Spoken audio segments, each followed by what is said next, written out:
नमस्कार दोस्तों, मैं हूं संतोष पाठक और आप लोग देखना शुरू कर चुके हैं संतोष पाठक ऑफिशियल यूट्यूब प्लेटफॉर्म।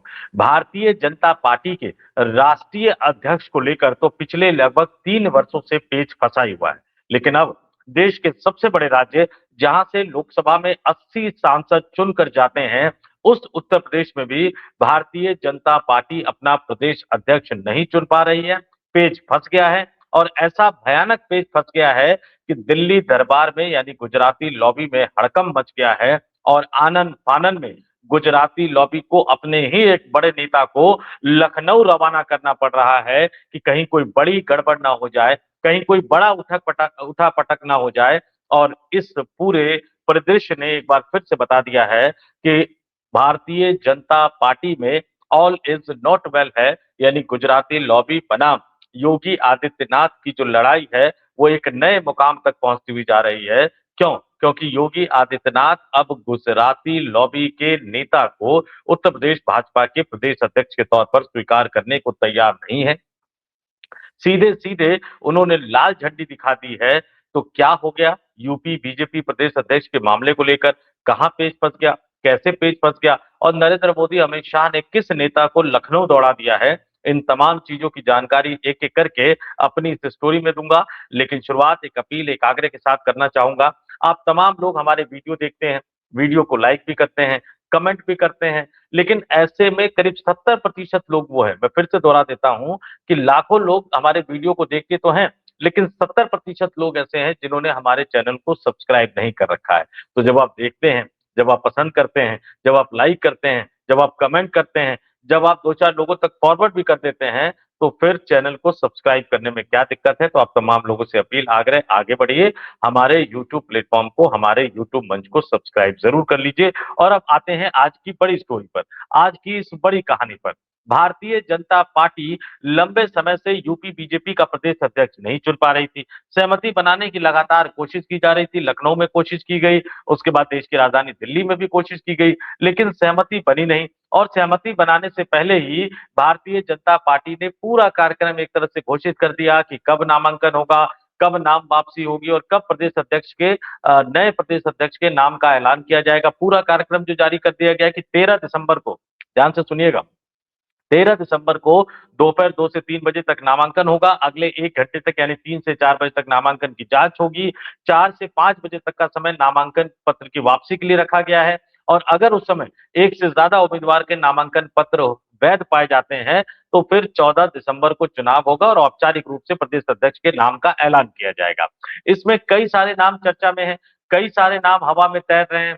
कोई ओबीसी का गणित लगा रहा है, कोई गैर यादव ओबीसी का गणित लगा रहा है, तो कोई ब्राह्मण चेहरे को सामने लेकर आ रहा है। कई तरह के समीकरणों के आधार पर शायद ही भारतीय जनता पार्टी का उत्तर प्रदेश से आने वाला कोई बड़ा नेता, कोई बड़ा मंत्री, या उत्तर प्रदेश से आने वाले मोदी सरकार में मंत्री, या उत्तर प्रदेश से आने वाले लोकसभा सांसद, शायद ही कोई ऐसा बचा होगा जिसका नाम प्रदेश अध्यक्ष की लिस्ट में ना चला होगा। और तमाम तरह की बातें हमें बताई जा रही हैं, लेकिन पेच फंस गया है। योगी आदित्यनाथ दिल्ली दरबार के नाम को स्वीकार करने के लिए कतई तैयार नहीं है, बल्कि कुछ नाम तो ऐसे भी हैं जो आला कमान की तरफ से पेश किए गए थे, उसमें यूपी बीजेपी के दिग्गज नेताओं ने ही कई तरह के किंतु परंतु लगा दिए। कुछ नाम, क्योंकि दिल्ली दरबार गुजराती लॉबी अपने ही नाम को आगे बढ़ाना चाहती है, तो कुछ नाम जो गुजराती लॉबी की तरफ से बढ़ाए गए उनके बारे में कुछ अलग तरह की फाइल तैयार करके दिल्ली दरबार पहुंचा दी गई है। तो पूरा का पूरा ये मामला अटक गया है। अब पहले एनडीए सांसदों के साथ डिनर का कार्यक्रम किया गया, फिर अचानक क्या हुआ कि यूपी के सांसदों के साथ अलग से प्रधानमंत्री मोदी की बैठक हुई। और उस बैठक के बाद ही ये तय किया गया कि भारतीय जनता पार्टी के राष्ट्रीय संगठन महासचिव बीएल संतोष को लखनऊ दौड़ाया जाए। और वो फिर लखनऊ पहुंच गए हैं। लखनऊ में बताया जा रहा है कि उत्तर प्रदेश भाजपा के कोर ग्रुप की बैठक करेंगे। अब देखते हैं कि यूपी बीजेपी कोर ग्रुप की बैठक जिसमें बीएल संतोष शामिल होंगे, उसमें योगी आदित्यनाथ और केशव प्रसाद मौर्य शामिल होते हैं नहीं होते, क्योंकि उत्तर प्रदेश की राजनीति में योगी आदित्यनाथ और केशव प्रसाद मौर्य दोनों दो अलग अलग ध्रुवों पर स्थापित हो चुके हैं। और जैसा कि मैं पहले भी बता चुका हूं कि अब एक ही सरकार में दोनों के लिए कामकाज कर पाना संभव नहीं है। तो योगी आदित्यनाथ को जो भी नाम, केशव प्रसाद मौर्य से शुरू कर लीजिए और तमाम नाम उसमें जोड़ते जाइए, जो भी नाम योगी आदित्यनाथ को दिल्ली दरबार की तरफ से सुझाए गए, योगी जो है उसमें कई तरह के किंतु परंतु लगाकर उनको खारिज करते हुए नजर आए। कई नाम निकल रहे हैं, ओबीसी, कुर्मी, कई तरह के समीकरणों की बात कही जा रही है। लेकिन ये पूरा का पूरा मामला फँस गया और मामला ऐसा फँसा कि बीजेपी के प्रदेश अध्यक्ष के चुनाव के लिए जो चुनाव अधिकारी बनाए गए हैं पीयूष गोयल और जो पर्यवेक्षक बनाए गए, ध्यान से सुनिएगा, दोनों ही महाराष्ट्र से हैं। जो केंद्रीय चुनाव अधिकारी पीयूष गोयल और जो पर्यवेक्षक बनाए गए हैं विनोद तावड़ी, जो कि भारतीय जनता पार्टी के राष्ट्रीय महासचिव भी है, इन दोनों को उत्तर प्रदेश जाना था और ये प्रदेश अध्यक्ष के नामांकन, प्रदेश अध्यक्ष के चुनाव की पूरी प्रक्रिया का संचालन करके औपचारिक तौर पर विजेता प्रदेश अध्यक्ष के नाम का ऐलान भी करना था। लेकिन अचानक अब यूपी भारतीय जनता पार्टी में मचे घमासान को सुलझाने के लिए जो है वो गुजराती लॉबी यानी आला कमान ने बी एल संतोष को भेजा। क्यों भेजा है? इसलिए भेजा है क्योंकि जो भी नाम, जैसा कि मैंने कहा कि जो भी नाम वहां गए उसमें कई तरह के किंतु परंतु लगा दिए गए। और दिक्कत क्या है कि अगर योगी आदित्यनाथ की टीम अड़ जाती, मान लीजिए इन्होंने दिल्ली दरबार का किसी नेता का नामांकन करवा दिया और योगी आदित्यनाथ अड़ गए और उनकी टीम से किसी ने प्रदेश अध्यक्ष का पर्चा भर दिया, तो फिर दिक्कत फंस जाएगी। आमतौर पर प्रदेश अध्यक्ष का चुनाव बीजेपी जो है वो सर्वसम्मति से कराती रही है, यानी कहीं कोई विवाद नहीं। लेकिन यहाँ उस तरह की नौबत आ गई। ऐसा लगा कि कहीं ऐसा ना हो कि योगी आदित्यनाथ की टीम के उम्मीदवार जो है वो नरेंद्र मोदी और अमित शाह द्वारा बनाए गए उम्मीदवार को एक तरह से प्रदेश अध्यक्ष के चुनाव में हरा दे। अब क्या होगा? तमाम नाम मैं बता चुका हूं, उसमें कई तरह के समीकरण की बात कही जा रही है। शायद ही कोई नाम अब तक छूटा हो, लेकिन आपके लिए समीकरणों को जानना बहुत दिलचस्प है। एबीपी ने बड़ी विस्तार से इस पे स्टोरी की है। मैंने सोचा कि थोड़ा सा मैं आपको बता दूं। भारतीय जनता पार्टी का गठन जो है वो 1980 में हुआ था, हम तमाम लोग जानते हैं। और एबीपी ने 1980 के बाद से जो तमाम प्रदेश अध्यक्ष बने उनके नामों की एक लिस्ट डाल दी है। उसमें यह भी बताया है कि सिर्फ कलराज मिश्रा, जो कि एक ब्राह्मण चेहरे रहे हैं, सिर्फ उन्हीं को ही उत्तर प्रदेश में 2 बार प्रदेश अध्यक्ष बनने का सौभाग्य मिला है। तो क्या एक बार फिर से अब कलराज मिश्रा की लाइन में एक और नेता शामिल होने जा रहे हैं? तो इशारा समझ गए होंगे। मैं वर्तमान प्रदेश अध्यक्ष भूपेंद्र चौधरी की बात कर रहा हूं और क्यों बात कर रहा हूं वो आगे मैं आपको बताता हूं, लेकिन पहले जरा बता देता हूं। माधव प्रसाद त्रिपाठी जो है 1980 में पहली बार यूपी बीजेपी के प्रदेश अध्यक्ष बने। उसके बाद कल्याण सिंह बने, कल्याण सिंह के बाद कलराज मिश्रा बने, राजनाथ सिंह बने, ओम प्रकाश सिंह बने।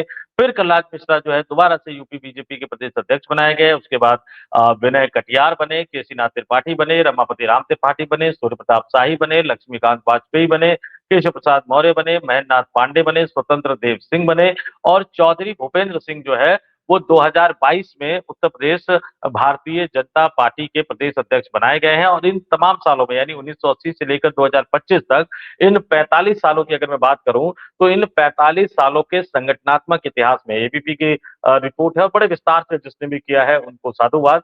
बड़े विस्तार से ये रिपोर्ट की गई है कि 45 साल के संगठनात्मक इतिहास में भारतीय जनता पार्टी ने सबसे ज्यादा 6 बार ब्राह्मण प्रदेश अध्यक्ष बनाए। इसके बाद कुर्मियों को 3 बार बनाया गया है, कुर्मी नेता को 1 बार लोधी नेता को बनाया गया, 1 बार मौर्य नेता को बनाया गया, 1 बार भूमिहार और एक अध्यक्ष जो है वो जाट बिरादरी से भारतीय जनता पार्टी ने दिया।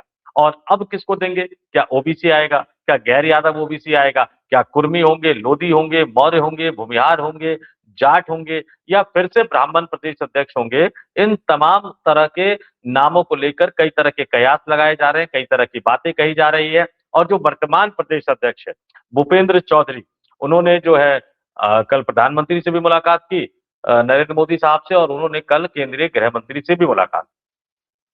पेच फंसा हुआ है। दिल्ली दरबार के उम्मीदवार को हार का डर सता रहा है। कहीं ऐसा तो नहीं कि न मेरा उम्मीदवार न तेरा उम्मीदवार, इस पैटर्न पर कोई समझौता हो जाए और वो समझौता बड़ा हो जाए। और अगर इस पैटर्न पर समझौता होता है, मैं फिर से दोहरा रहा हूं कि अगर इस पैटर्न पर समझौता होता है तो क्या उत्तर प्रदेश बीजेपी में कलराज मिश्रा के बाद एक बार फिर से किसी नेता को दोबारा प्रदेश अध्यक्ष की जिम्मेदारी मिलने जा रही है? क्यों? क्योंकि दिल्ली दरबार के नाम को योगी आदित्यनाथ मानने को तैयार नहीं है। योगी आदित्यनाथ के नाम को दिल्ली दरबार गुजराती लॉबी मानने को तैयार नहीं होगी, क्योंकि प्रदेश में संगठन और सरकार दोनों ही योगी आदित्यनाथ के हाथ में कतई नरेंद्र मोदी और अमित शाह सौंपना नहीं चाहेंगे और शायद राष्ट्रीय स्वयंसेवक संघ भी सौंपना नहीं चाहेगा। क्योंकि लोकसभा चुनाव में जिस तरह से फजीहत हुई 2024 के लोकसभा चुनाव में उत्तर प्रदेश में भारतीय जनता पार्टी की, उसको कोई भूलने को तैयार नहीं है। और खुलकर कोई भले ना कहे, लेकिन इसके लिए योगी आदित्यनाथ को जिम्मेदार जरूर बताया जा रहा है। तो ऐसे में एक फॉर्मूला ये बन सकता है कि ना मेरा नाम ना तेरा नाम। और वर्तमान प्रदेश अध्यक्ष जो है भूपेंद्र चौधरी, उन्हीं को प्रदेश अध्यक्ष के तौर पर कंटिन्यू रख दिया जाए। लेकिन चूंकि अब चुनाव कार्यक्रम का ऐलान कर दिया किया जा चुका है, तो अगर इस फॉर्मूले पर सहमति बनती है, तो भूपेंद्र चौधरी फिर से नामांकन करेंगे और नामांकन करने के बाद किसी और व्यक्ति का नामांकन नहीं होगा, तो वो प्रदेश अध्यक्ष निर्वाचित घोषित कर दिए जाएंगे। लेकिन ये सब कुछ इस बात पर तय होगा कि आला कमान का संदेश लेकर, गुजराती लॉबी का संदेश लेकर, नरेंद्र मोदी और अमित शाह का संदेश लेकर लखनऊ पहुंचे बीएल संतोष।